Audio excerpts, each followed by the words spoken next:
नमस्कार, welcome to dream 247। मैं हूं बाबू भैया और आप पढ़ रहे हैं इंडियन पॉलिटी। और ये हमारा होने वाला है इंडियन पॉलिटी का थर्ड वीडियो, जिसमें हम पढ़ने वाले हैं अनुसूची। इससे पहले हमने कुछ टॉपिक्स पढ़े हैं जो कि हमने सफलतापूर्वक ख़त्म किए हैं, जैसे कि संविधान के स्रोत, संविधान के प्रमुख भाग, और हमने ख़त्म किया है संविधान का भारत का संवैधानिक विकास। और अब हम पढ़ने वाले हैं अनुसूची। जैसा कि आपको अवगत है कि हमने अनुच्छेद के बारे में पढ़ा था, अब हम लोग पढ़ने वाले हैं अनुसूची। तो अनुसूची के अंदर क्या क्या आने वाला है, या वो अनुसूचियाँ कब आई थी, दूसरी अनुसूची, तीसरी अनुसूची, कितनी अनुसूचियाँ हैं, इन सभी बारे में हम लोग पढ़ने वाले हैं, जो कि आपके एग्जाम से रिलेटेड हैं। तो अपनी कॉपी में नोट डाउन कर लीजिएगा। पढ़ने के बाद जो भी इंपॉर्टेंट पॉइंट आपको रहेंगे वो हम टिक कर देंगे, और बाकी जो रहेगा वो रफली हम लोग पढ़ते जाएंगे। जैसे कि सबसे पहले है, मूलतः भारतीय संविधान में अनुसूचियों की संख्या आठ थी। देखो, पहले सबसे पहले अगर देखा जाए तो पहले जो अनुसूची थी तो वो 8 हुआ करती थी, है ना। लेकिन अब वर्तमान में 12 हो गई हैं। कितनी हो गई हैं? अब वर्तमान में भारतीय संविधान में अनुसूचियों की संख्या 12 है। कौन कौन सी अनुसूची है और उनके क्या विषय हैं, इस बारे में हम देखते हैं। तो जो पहली अनुसूची है उसका विषय है राज्य एवं संघ राज्य क्षेत्र। दूसरी अनुसूची है वह है राष्ट्रपति तथा अन्य उच्च पदाधिकारियों के वेतन। तीसरी अनुसूची है शपथ या प्रतिज्ञान के प्रारूप।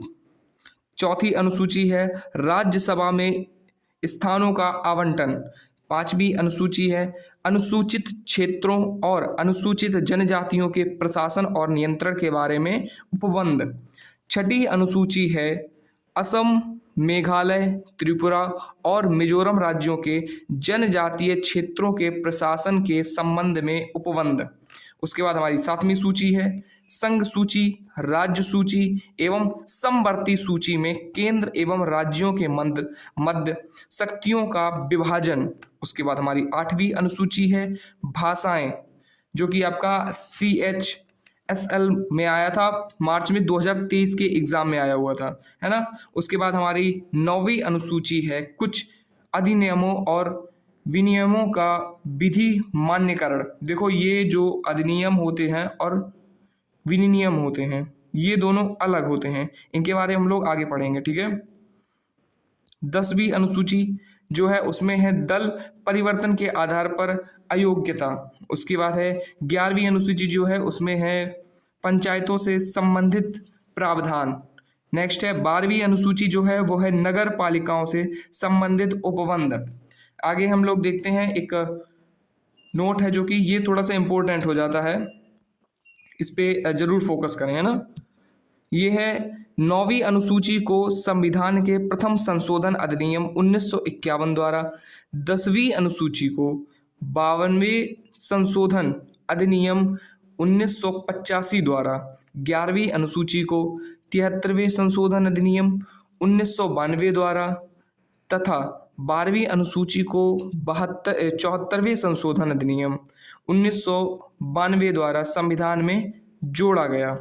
ये जो बाद में अनुसूचियां जुड़ी हुई हैं उनके बारे में ये सारी चीज़ें दी गई हैं। उसके बाद हम देखते हैं 7वीं अनुसूची में 3 सूचियां हैं। कौन कौन सी हैं? संघ सूची, राज्य सूची तथा समवर्ती सूची। ये आपका ROARO में आया था।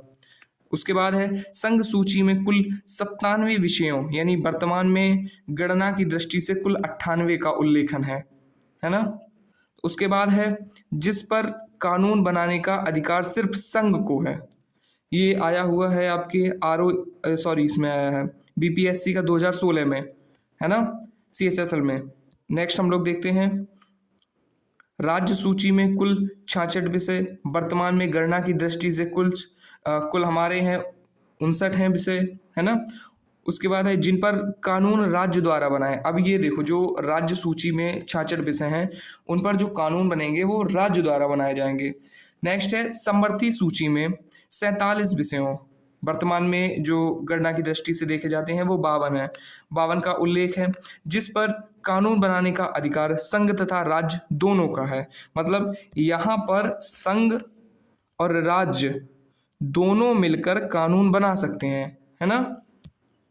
नेक्स्ट हम लोग देखते हैं पुलिस, लोक स्वास्थ्य और स्वच्छता, प्रति व्यक्ति कर, गैस, कृषि उसके बाद रेल, पुलिस, कारागार, पंचायती राज एवं भूमि सुधार राज्य सूची के विषय हैं। रेडियो और टेलीविजन, शेयर बाजार, डाकघर, बचत बैंक, जनगणना, बैंकिंग, बीमा, रक्षा, उसके बाद रेलवे एवं निगम कर संघ सूची के विषय हैं। समझे? ये संघ सूची में आपके आते हैं कौन कौन से, ये रेडियो वगैरह जो आते हैं, और उसके बाद जो ये पुलिस, कारागार वगैरह ये किस में आते हैं, ये राज्य सूची में आते हैं। नेक्स्ट हम लोग देखते हैं कि आर्थिक योजना, आपराधिक मामले, जनसंख्या नियंत्रण और परिवार नियोजन, शिक्षा, वन, दंड प्रक्रिया, विवाह, विवाह विच्छेद यानी तलाक वगैरह जो होता है, गोद लेना, समवर्ती सूची के विषय हैं। नेक्स्ट हम लोग देखते हैं, अब हम लोग देखेंगे संविधान की प्रस्तावना। देखो जो ये संविधान की प्रस्तावना है ये बहुत महत्वपूर्ण है। आपने अधिकतर देखा होगा, जो आपने कभी सरकारी स्कूल की जो किताबें देखी होंगी, उसका जो फ्रंट पेज होता है, मतलब ऐसे कवर वाला जो पेज होता है, उसमें अधिकतर आपको मिलता होगा लिखा हुआ, हम भारत के लोग, भारत को संपूर्ण प्रभुत्व, ऐसे करके। तो वही होता है जो प्रस्तावना है संविधान की, वही प्रस्तावना है, उसको ही बोलते हैं संविधान की प्रस्तावना। इसके बारे में हम लोग अब पढ़ते हैं। क्या है? हम भारत के लोग भारत को एक संपूर्ण प्रभुत्व संपन्न समाजवादी पंथ निरपेक्ष लोकतंत्रात्मक गणराज्य बनाने के लिए तथा उसके समस्त नागरिकों को सामाजिक, आर्थिक तथा राजनैतिक न्याय, विचार, अभिव्यक्ति, विश्वास, धर्म और उपासना की स्वतंत्रता, प्रतिष्ठा और अवसर की समता प्राप्त कराने के लिए तथा उन सब में व्यक्ति की गरिमा और राष्ट्र की एकता और अखंडता सुनिश्चित करने वाली बंधुता बढ़ाने के लिए दृढ़ संकल्प होकर अपनी इस संविधान सभा में आज तारीख 26 नवंबर 1949 ईस्वी को अतएव द्वारा इस संविधान को अंगीकृत, अधिनियमित और आत्मर्पित करते हैं। ये आपकी IAS 1993 में आया हुआ था, तब से इसमें बहुत सारे क्वेश्चंस आए हैं, लेकिन शॉर्ट्स में पूछे गए हैं, है ना। अधिकतर ये UPSC वगैरह का ही आता है, UPPSC का आ जाता है। हम लोग नेक्स्ट देखते हैं इसमें क्या है। पंडित जवाहरलाल नेहरू द्वारा संविधान सभा में 13 दिसंबर 1946 को उद्देश्य प्रस्ताव प्रस्तुत किया गया था। ये आपका क्वेश्चन आया हुआ है 2009 में। उसके बाद है 22 जनवरी 1947 को उद्देश्य प्रस्ताव को संविधान सभा द्वारा अंगीकृत किया गया। उद्देश्य प्रस्ताव को ही परिवर्तित करके संविधान की प्रस्तावना उद्देशिका बनाई गई। उसके बाद है बेरोजगारीवाद में सर्वोच्च न्यायालय ने प्रस्तावना को संविधान का अंग नहीं माना था। अभी संविधान को मतलब ये अभी उसको अंग माना जाता है। नेक्स्ट है गोलकनाथ बनाम पंजाब राज्य के प्रकरण में उद्देशिका को संविधान की मूल आत्मा कहा गया। ये मूल आत्मा जो है ना, ये बहुत महत्वपूर्ण है, ये काफी बार क्वेश्चंस में आई हुई है कि संविधान की मूल आत्मा किसको कहा जाता है, तो याद रखिएगा ये आप। नेक्स्ट देखते हैं केशवानंद भारती बनाम केरल राज्यवाद। इसमें है में सर्वोच्च न्यायालय ने प्रस्तावना को संविधान का अंग माना है। नेक्स्ट है ये है मुंबई बनाम यूनियन ऑफ इंडिया, ये 1994 में हुआ था। बाद में उच्चतम न्यायालय ने यह अवधारणा पुनः स्पष्ट की कि उद्देशिका संविधान का भाग है तथा पंथ निरपेक्षता संविधान का मूल लक्षण है। नेक्स्ट हम लोग देखते हैं 42वें संविधान संशोधन अधिनियम 1976 द्वारा उद्देशिका में समाजवादी, पंथ निरपेक्ष और अखंडता शब्द जोड़े गए। उसके बाद है भारतीय संविधान की प्रस्तावना में निहित बंधुता शब्द किसी व्यक्ति की गरिमा एवं राष्ट्र की एकता और अखंडता को सुनिश्चित करता है।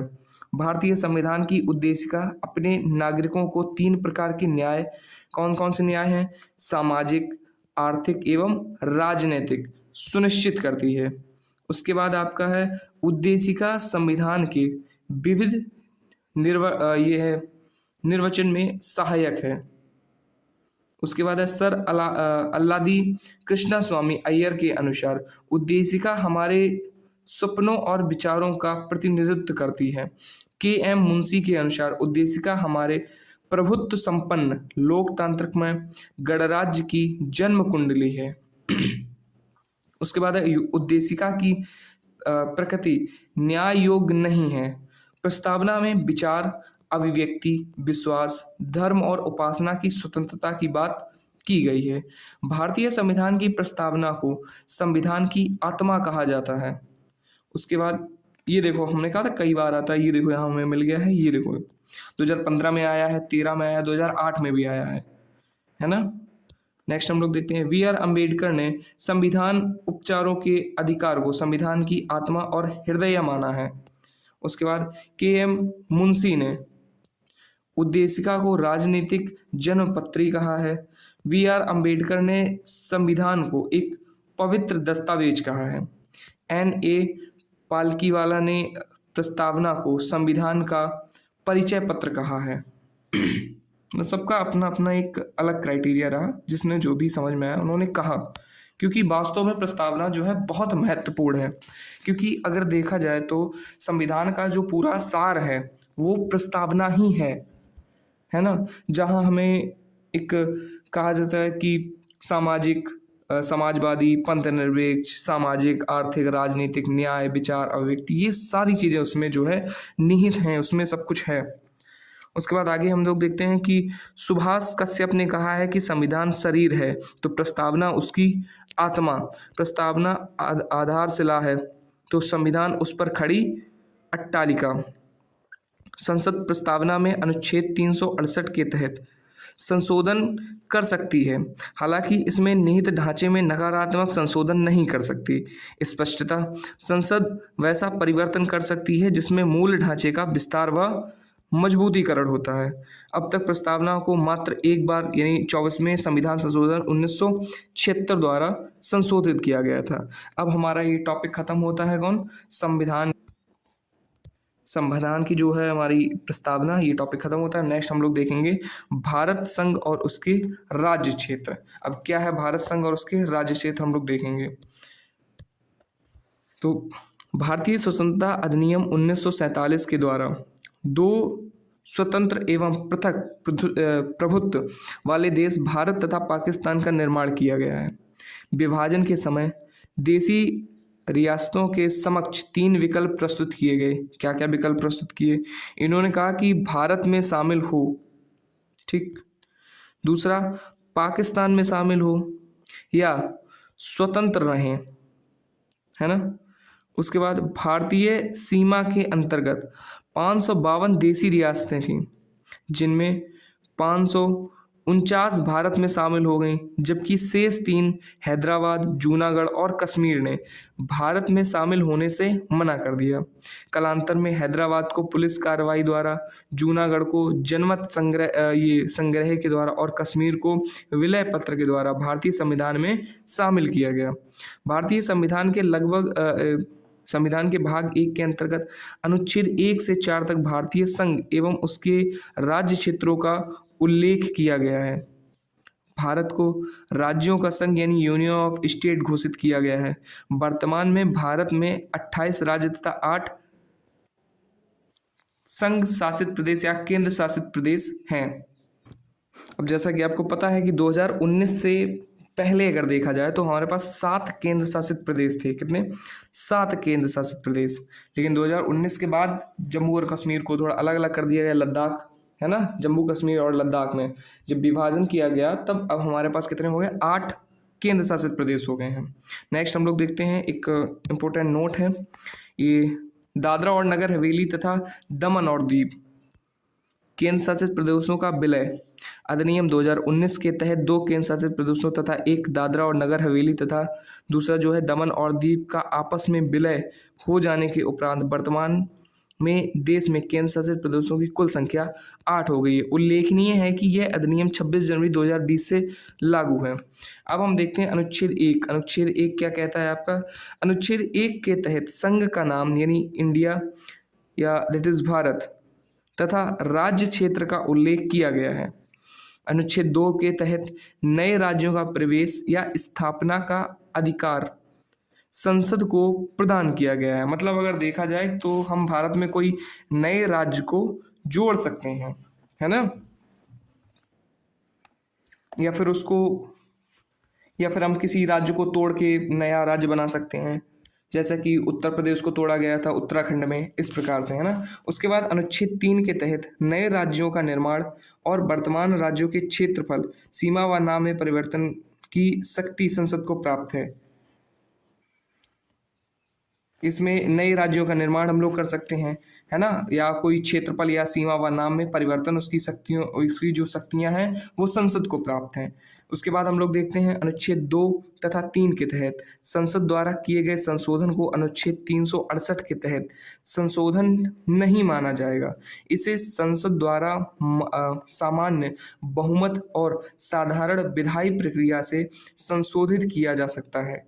संसद संविधान में संशोधन करके किसी भारतीय भूभाग को किसी अन्य देश को सौंप सकती है। जून 1948 में भारत सरकार ने एस.के. धर की अध्यक्षता में भाषाई प्रांत आयोग की नियुक्ति की। इस आयोग ने अपनी रिपोर्ट दिसंबर 1948 में पेश की। आयोग ने राज्यों का पुनर्गठन भाषाई आधार के स्थान पर प्रशासनिक सुविधा के अनुसार किए जाने की सिफारिश की। दिसंबर 1948 में कांग्रेस द्वारा एस.के. धर यह कमीशन की अनुशंसाओं का अध्ययन करने हेतु जे.बी.पी. समिति का गठन किया गया। अब आगे का जो हमारा है पार्ट वो होगा नेक्स्ट वीडियो में। आशा करते हैं कि आप लोगों को ये समझ आया होगा। बाकी अगर आप इसको पढ़ते हैं तो एग्ज़ाम के लिए इतना सफिशियंट है। नेक्स्ट जो हमारा टॉपिक रहने वाला है वो है नागरिकता, लेकिन अभी इसका एक और पार्ट है भारतीय संघ और उसके राज्य क्षेत्रीय, आपको मिलेगा नेक्स्ट वीडियो में। तब तक के लिए नमस्कार, मिलते हैं नेक्स्ट वीडियो में।